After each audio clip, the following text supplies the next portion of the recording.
बिस्मिल्लाहिर्रहमानिर्रहीम। मोहतरम नाज़रीन, अस्सलामु अलैकुम। एक दफ़ा सुल्तान सलाहुद्दीन अय्यूबी रहमतुल्लाह अलैहि अपने कमरे में आराम फरमा रहे थे, क्योंकि उस सुबह वक्त के सुल्तान सलाहुद्दीन अय्यूबी रहमतुल्लाह अलैहि बहुत तवील सफ़र से लौटे थे।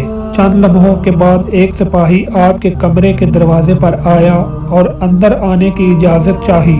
सुल्तान सलाहुद्दीन अय्यूबी रहमतुल्लाह अलैहि जो कि आराम फरमा रहे थे, लिहाजा अंदर आने से कोई जवाब न आया।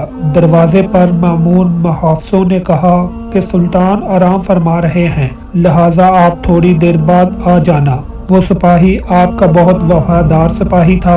उसको बिला झिझक मुहाफ़िज़ों के सुल्तान के कमरे के अंदर जाने की इजाज़त होती थी, लिहाजा उसने भी सुल्तान को जगाना मुनासिब नहीं समझा और सुल्तान के कमरे के दरवाजे के साथ बैठ गया। वो इंतज़ार करता रहा कि जब सुल्तान सलाहुद्दीन अय्यूबी रहमतुल्लाह अलैहि बेदार होंगे तो तब ही वो आपसे मुलाकात करेंगे। चंद लम्हे गुजरने के बाद सुल्तान सलाहुद्दीन अय्यूबी रहमतुल्लाह अलैहि की आँख खुली तो अंदर की हरकत से मालूम हुआ कि सुल्तान सलाहुद्दीन अय्यूबी रहमतुल्लाह अलैहि नींद से बेदार हो चुके हैं। सिपाही ने इजाज़त चाही और आपके कमरे के अंदर चला गया। सुल्तान सलाहुद्दीन अय्यूबी रहमतुल्लाह अलैहि ने सिपाही को कहा, ऐसी क्या खास बात थी कि तुम इतनी देर से मेरे कमरे के बाहर इंतज़ार फरमा रहे थे? वो सिपाही बड़ा हैरान हुआ कि सुल्तान को कैसे पता चला कि मैं बाहर इंतज़ार कर रहा हूँ। सिपाही ने सुल्तान से कहा, सुल्तान मुअज़्ज़म, आप तो नींद में थे, आपको कैसे मालूम हुआ कि आपका इंतज़ार कर रहा था? तो सुल्तान सलाहुद्दीन अय्यूबी रहमतुल्लाह अलैहि ने कहा कि वो इंसान कभी फातिह सुल्तान नहीं बन सकता जो सोते हुए देख न सके, वो कुछ ना सुन सके, न कुछ महसूस कर सकता हो। वही असल में फातिह सुल्तान और बहादुर सरदार वही होता है जो सोता हुआ सुन भी सके, देख भी सके और महसूस भी कर सके। सिपाही बड़ा हैरान हुआ और फिर सुल्तान ने उससे पूछा, बताओ क्या बात है? तो उसने कहा, सुल्तान मुअज़्ज़म, शाही हकीम साहब आपसे मिलना चाहते हैं। सुल्तान ने कहा, इजाज़त है, आप हकीम को अंदर ले आएं। सिपाही बाहर गया और चंद लम्हों के बाद शाही हकीम को लेकर सुल्तान सलाहुद्दीन अय्यूबी रहमतुल्लाह अलैहि की खिदमत में हाजिर हुआ। सुल्तान सलाहुद्दीन अय्यूबी रहमतुल्लाह अलैहि ने हकीम से पूछा, हकीम साहब बताओ क्या बात है? आखिर मुझसे मिलने की तुम्हें इतनी जल्दी और क्या ज़रूरत पेश आई? तो हकीम साहब ने कहा, हजूर, एक बात जो मुझे कई दिनों से परेशान कर रही है, उस सिलसिले में बात करनी थी। सुल्तान सलाहुद्दीन अय्यूबी रहमतुल्लाह अलैहि ने उससे पूछा, बताओ कौन सी बात है? तो उसने कहा, सुल्तान मुअज़्ज़म, मेरे हकीम खाने में मेरी बहुत सारी शागिर्दों में एक शागिर्द जो कि एक खातून है और यहूदी मज़हब से तल्लुक़ रखती है, और लेकिन उसने इस्लाम के बारे में बहुत कुछ पढ़ा है और इस्लाम के बारे में बहुत कुछ सीखा, लेकिन चंद एक सवाल हैं जिसकी वजह से वो अभी तक मुसलमान नहीं हुई। वो चाहती है कि मुसलमान हो जाऊं, लेकिन एक सवाल का जवाब मेरे पास नहीं, जिसकी वजह से वो अभी तक मुसलमान नहीं हुई। सुल्तान सलाहुद्दीन अय्यूबी रहमतुल्लाह अलैहि ने मुस्कुराकर कहा, सुल्तान के हकीम होते हुए तुम्हें एक सवाल का जवाब नहीं आया, बताओ वो कौन सा सवाल है? ये उस औरत के ईमान लाने के दरमियान रुकावट बना हुआ है। तो हकीम साहब ने कहा, सुल्तान मुअज़्ज़म, वो खातून कहती है कि आखिर मुसलमान खंजीर का गोश्त क्यों नहीं खाते? आखिर उसमें क्या बुराई है?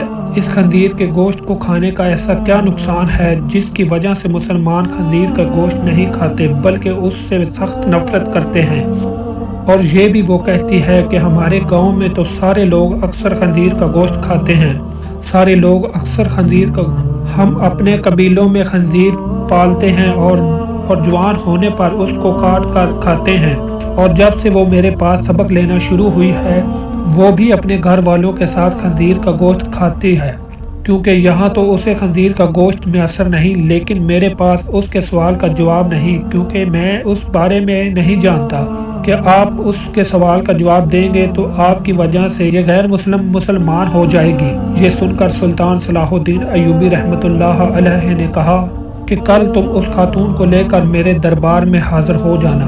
सुल्तान सलाहुद्दीन अय्यूबी रहमतुल्लाह अलैहि जब सुबह दरबार में पहुंचे तो हकीम साहब उस खातून को लेकर दरबार में हाजिर हुआ। اور سلطان صلاح الدین ایوبی رحمۃ اللہ علیہ سے فرمایا سلطان معظم، یہ وہ خاتون جو میری شاگرد ہے۔ یہ دیکھ کر سلطان نے اس عورت کو کہا، بتاؤ خاتون تمہارا کیا سوال ہے؟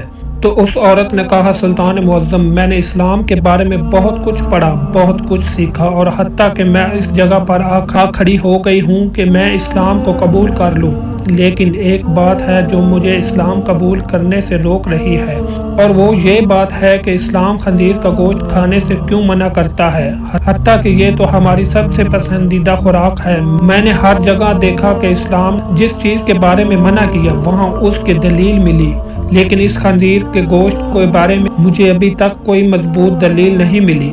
میں نے بائبل کو پڑھا تو وہاں بائبل میں بھی خنزیر کا گوشت کھانے سے منع نہیں کیا گیا، لیکن آخر اسلام کیوں منع کرتا ہے؟ آخر اس گوشت میں ایسی کیا خرابی ہے کہ اسلام اس کو کھانے سے منع کرتا ہے؟ یہ یہودیوں کی تو سب سے پسندیدہ خوراک ہے۔ یہ سن کر سلطان صلاح الدین ایوبی رحمۃ اللہ علیہ نے کہا کہ اللہ تعالیٰ نے قرآن پاک میں 3 جگہ پر خنزیر کا گوشت کھانے سے منع فرمایا، پھر آپ نے ان آیات کو بھی ذکر کیا۔ پھر سلطان صلاح الدین ایوبی رحمۃ اللہ علیہ نے اپنے ایک مشیر کو کہا کہ وہ بائبل کی کتاب میرے پاس لے آؤ جو اپنی اصل حالت میں موجود ہے۔ جب بائبل کی کتاب آپ کے سامنے پیش ہوئی تو آپ نے وہی جگہ تلاش کر کے دی جہاں لکھا ہوا تھا کہ خنزیر کا گوشت کھانا منع ہے۔ پھر خاتون نے کہا کہ یہ کیا بات ہوئی؟ جو میرے پاس کتاب ہے اس میں تو واضح لکھا ہوا ہے کہ خنزیر کا گوشت کھانا منع نہیں۔ تو سلطان صلاح الدین ایوبی رحمۃ اللہ علیہ نے کہا، مجھے ترس آتا ہے تمہارے لکھاریوں پر جو اپنی عیاشیوں کے لیے اس پاک کتاب کو اپنی لفظوں سے بالکل تبدیل کر رہے ہیں۔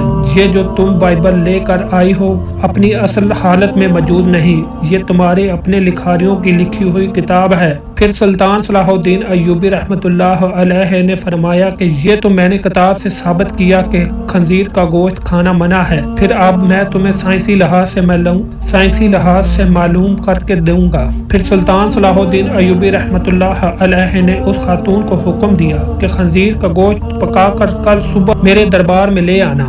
وہ خاتون سلطان کے سپاہیوں کے ساتھ جنگل میں گئی، ایک سور کا شکار کیا اور اگلی صبح اس کو آغوش پکا کر سلطان صلاح الدین ایوبی رحمۃ اللہ علیہ کے سامنے لے آئی۔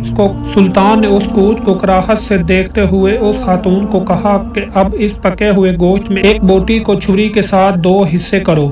جب خاتون نے خنزیر کی بوٹی کے 2 حصے کیے تو اس کے درمیان میں سے گوشت کچا تھا۔ سلطان نے کہا، اے خاتون، کیا تم نے اس گوشت کو اچھی طرح پکایا؟ کیا تم نے اس گوشت کو اچھی طرح نہیں پکایا؟